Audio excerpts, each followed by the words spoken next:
Coach, why do you think this is important to be doing stuff like this, getting out in the community?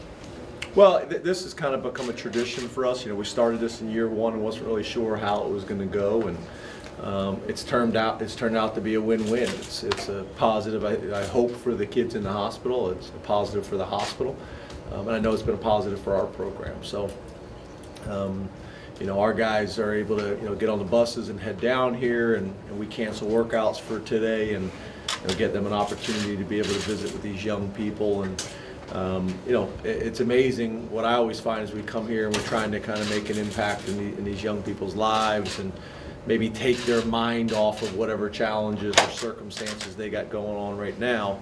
But the other thing is, to be honest with you, it's great for us. You know, it's great for us. It's I think our guys really do a good job at it. They're appreciative of the opportunity, and I think it puts a lot of things in perspective for us as well. So it's been something that I think we've really embraced and kind of run with, and I hope this goes on to be a tradition for a very, very long time, long after, you know, we're all gone. I hope this is continuing.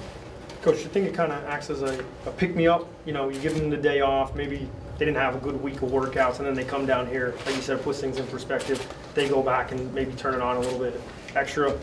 Yeah, I mean, there's obviously probably some, you know, positive byproducts from this, but, you know, really, it's ultimately about coming here and trying to make a difference in these kids and these families that have real challenges. I mean, you know, I think sometimes we think, you know, the morning workouts or the afternoon workouts, running out there in the heat at 94 degrees and schoolwork and all the other responsibilities. I think sometimes our guys maybe kind of, you know, spend time focused about how hard, you know, their situation is, and then you come here and you say, you know, my situation is not hard. You know, these are real challenges. So, you know, honestly, we're coming here to make an impact on the kids and the families, and take their mind off things for a little bit. But yeah, I think once you leave and they're on the bus on the ride home, I do think it probably is a really good opportunity for growth for our young people, and a really good opportunity for our guys to kind of take some time and kind of think about it. And I think it does provide opportunities for perspective. Did anything strike you while you were walking around upstairs? Anyone, good stories or anything you ran into that particularly, you know, caught you?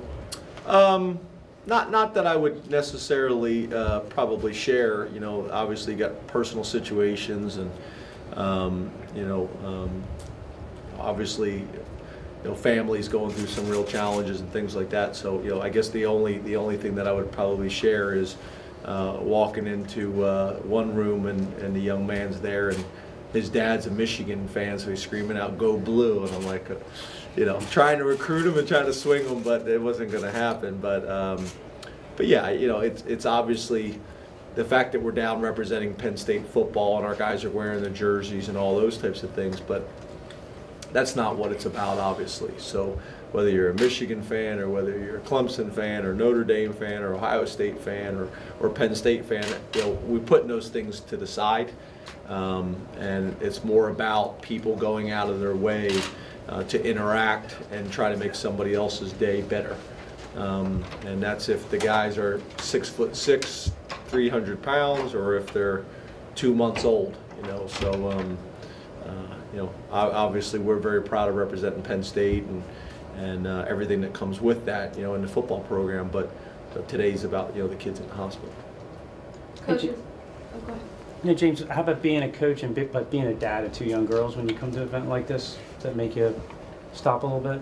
Yeah, I think so. I'm an emotional guy, so I have a hard time just in general. Every time I come in here, I have a hard time, because I think just like with the players and just like with you guys, I mean, you know, I have 2 daughters, and they're 10 and 11 years old, and they're 11 months apart. And I think I've shared with you guys in the past that my one daughter has some challenges, but you know, you walk around the hospital and you see, you know, infants, you see babies, you see young children fighting some real significant challenges. And you know, like I said, I'm an emotional guy, so I got to get kind of my mind right coming in here, because I want to come in and bring energy and bring joy and bring happiness and bring some time where they're not thinking about it, and the last thing they need is me coming in getting emotional in their room. But that's kind of how I'm built. That's my DNA. I think that's why this is so important, to give those families a break for an hour just to think about something else other than what's going on? Yeah, I think it's an outlet. You know, our guys can come in, and our guys have been great about it. I get so many positive emails after we leave from this every single year, and I get so much positive feedback, kind of walking around and talking to the hospital personnel. And I think our guys do a really good job, and I actually think our guys, you know, enjoy it. I think sometimes, you know, you hear about, you know, college athletes or pro athletes not wanting to be role models. I think our guys want to be role models. I think they appreciate that opportunity, and I think they appreciate the platform that they have, not only on social media to discuss social issues in our country, but also to take opportunities to use their platform like today to interact. And I think, you know, Saquon Barkley was a great example. I mean, we actually had to get, you know, some of our security people involved, because Saquon would stay out there after games for 2.5 hours signing autographs and things like that, because he knew the impact that he could have on other people. And I think, you know, our entire program was like that. You know, our guys are really good about, you know, things like that, and a lot of them have little brothers or little sisters, or you know, and some of them have some challenges in their own family. You know, so I think, you know, that helps as well.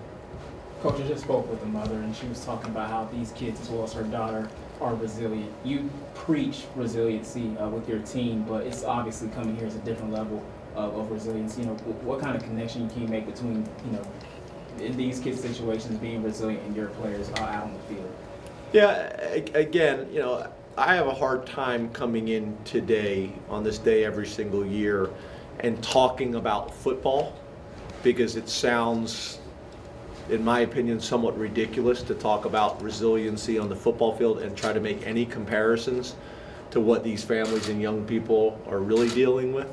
And I get it, I understand the question, but it doesn't feel appropriate for me to try to talk about, you know, playing App State or playing Michigan or playing Ohio State or Pittsburgh, and trying to make comparisons between what these families and people are really trying to do. You know, so you get that a lot too, where coaches make comparisons to the military and things like that. And I try to stay away from those things, because you're talking about two very, very different circumstances when it comes to resiliency, when it comes to mental toughness and physical toughness and overcoming real adversity.